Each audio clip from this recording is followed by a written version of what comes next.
Assalamualaikum warahmatullahi wabarakatuh. Apa kabar anak-anak?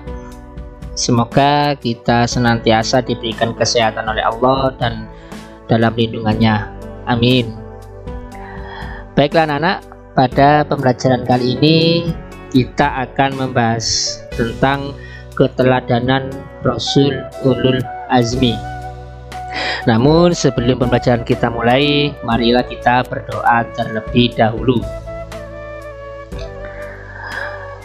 A'udzu billahi minasyaitonir rajim. Bismillahirrahmanirrahim. Raditu billahi rabbah wa bil islami dina wa bi Muhammadin nabiyya wa rasula. Rabbi zidni ilma warzuqni fahma. Amin ya rabbal alamin. Baiklah anak-anak, pada pembelajaran terdahulu kita mengetahui bahwa jumlah Rasul Ulul Azmi itu ada 5, yaitu Nabi Nuh, Nabi Ibrahim, Nabi Musa, Nabi Isa, dan yang terakhir adalah Nabi Muhammad Sallallahu Alaihi Wasallam. Baik, yang pertama yang kita bahas adalah Nabi Nuh. Nabi Nuh alaihissalam berdakwah kepada umat yang keras kepala. Umat Nabi Nuh ini adalah keturunan Habil, anak Adam alaihissalam. Nabi Nuh senantiasa bersabar menghadapi umatnya yang ingkar dan tidak mau bersyukur.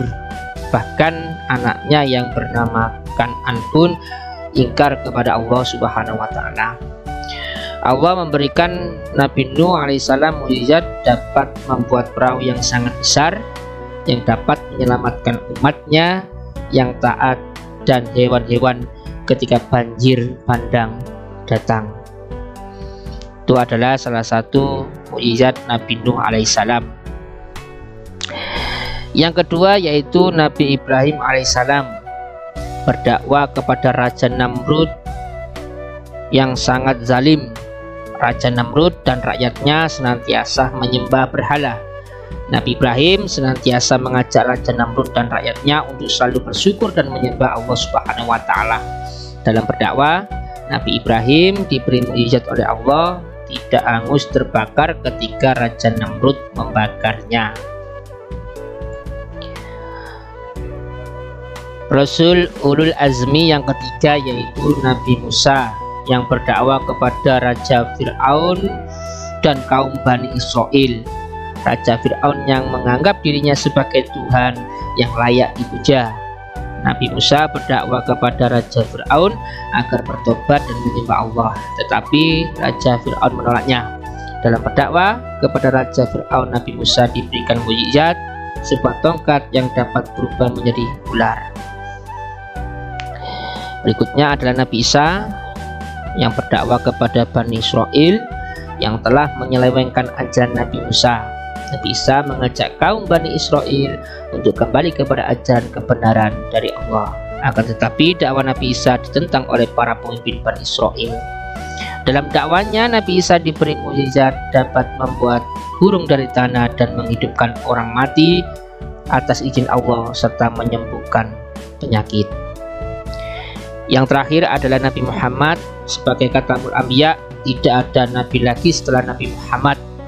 Berdakwah menghadapi kaum kafir Quraisy dan berdakwah menyebarkan agama Allah, yaitu agama Islam.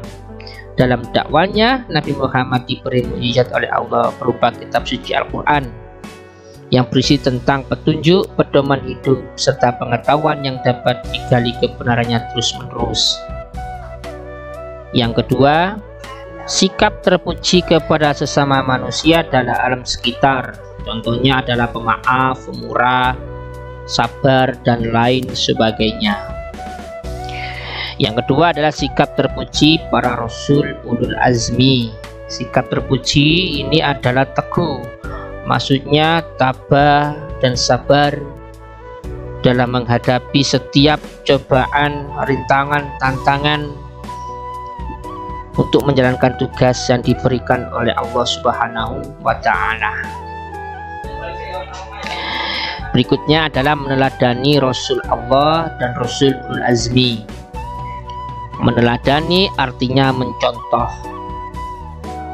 Adapun contoh sifat para ulul azmi yaitu yang pertama, teguh sabar dalam belajar, teguh dan sabar dalam beribadah, teguh dan sabar dalam mengerjakan tugas sekolah, teguh dan sabar dalam mematuhi orang tua, teguh dan sabar dalam pergaulan, tidak marah, teguh dan sabar dalam mematuhi peraturan, baik peraturan di rumah, sekolah maupun di lingkungan sekitar. Alhamdulillah, cukup sekian materi yang bisa Bapak sampaikan. Saya yakin anak-anak bisa memahaminya. Tetap patuhi protokol kesehatan, sholat 5 waktu ditingkatkan. Demikian, cukup sekian. Wassalamualaikum warahmatullahi wabarakatuh.